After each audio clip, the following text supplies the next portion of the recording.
তরকারিটা দেখেই মনে হচ্ছে এখনই ভাত খেয়ে ফেলি। সুপ্রিয় দর্শক, দূরের এবং কাছের যে যেখান থেকে দেখছেন সবাইকে আসসালামু আলাইকুম। আশা করি সবাই ভালো আছেন।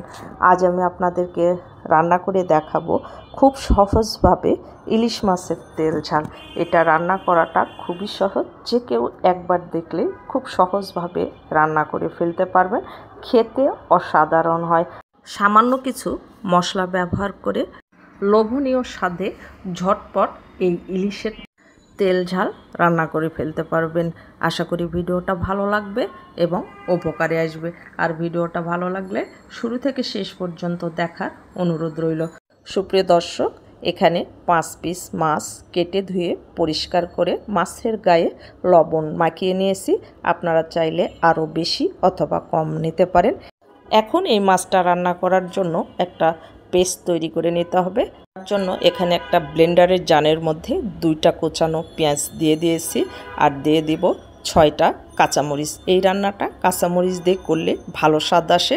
এখন আমি এটা পানি দিয়ে ব্লেন্ড করে নেব। আপনারা চাইলে শিলপাটায় বেটে নিতে পারেন। এখন যে পাত্রে রান্না করব সেই পাত্রের মধ্যে এই মশলাগুলো দিয়ে দিতে হবে আর এর মধ্যে দিয়ে দিতে হবে স্বাদ মতো লবণ, কালারের জন্য শুকনা মরিচের গুঁড়া 1/2 চামচ, হলুদের গুঁড়া 1/2 চামচ, 1/2 চামচ আদা বাটা, 1/2 চামচ রসুন বাটা আর দিয়ে দেব 3 টেবিল চামচ সরিষার তেল। এখন সব মশলাগুলোকে হাত দিয়ে ভালো করে মেখে নিতে হবে। এখন মাছগুলো দিয়ে এই মশলার সঙ্গে ভালো করে মেখে নিতে হবে। আপনারা চাইলে মাছগুলো ভেজে নিয়ে এইভাবে রান্না করে নিতে পারেন। তবে ইলিশ মাছ আর চিংড়ি মাছগুলো যত বেশি কম রান্না করা যায় টেস্টটা কিন্তু তত ভালো আসে।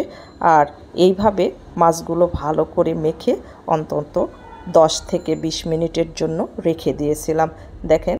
দেখেন মশলা থেকে কিন্তু তেলগুলো আলাদা হয়ে গেছে। এখন আমি ব্লেন্ডারের জারটা ধুয়ে কিছুটা পানি অ্যাড করে দিয়েছি। আরও 1 কাপ পরিমাণ পানি আমি অ্যাড করে দিলাম। টোটাল 2 কাপ পরিমাণ পানি অ্যাড করে দিয়েছি। আর এটা ঢাকনা দিয়ে ঢেকে এখন চুলায় বসিয়ে বলক উঠে আসা পর্যন্ত হাই হিটে রান্না করতে হবে। তারপর চুলার জালটা কমিয়ে ঝোল টেনে আসা পর্যন্ত রান্না করে নিতে হবে। আমার রান্নাটা কমপ্লিট হয়ে গেছে। আমি চুলাটা বন্ধ করে দিয়েছি। আর দেখেন কতটা সুন্দর হয়েছে। তেলগুলো যখন উপরে উঠে আসবে তখন মনে করবেন যে তরকারিটা আপনার হয়ে আসছে। আর আমি সার্ভিং ডিশে সার্ভ করে নিয়েছি। দেখেন কতটা সুন্দর লোভনীয় হয়েছে। গরম ভাতে এই ধরনের তরকারি কি যে স্বাদ, যে খাবে একবার সেই প্রেমে পড়ে যাবেন। আর ঝোলগুলোর ঘনত্বগুলো দেখেন তেল থেকে কিন্তু আলাদা হয়ে গেছে। একদিন হলেও আপনারা এভাবে বাসায় ট্রাই করবেন আর ট্রাই করে কমেন্টে জানাতে কিন্তু একদমই ভুলবেন না। আর হ্যাঁ, আপনারা যারা আমার চ্যানেলে নতুন এসেছেন প্লিজ চ্যানেলটাকে সাবস্ক্রাইব করে পাশে থাকা বেল আইকনটা ক্লিক করে রাখবেন, যেন নিত্য নতুন ভিডিও ছাড়ার সঙ্গে সঙ্গে সবার আগে নোটিফিকেশান আপনার কাছে পৌঁছে যায়।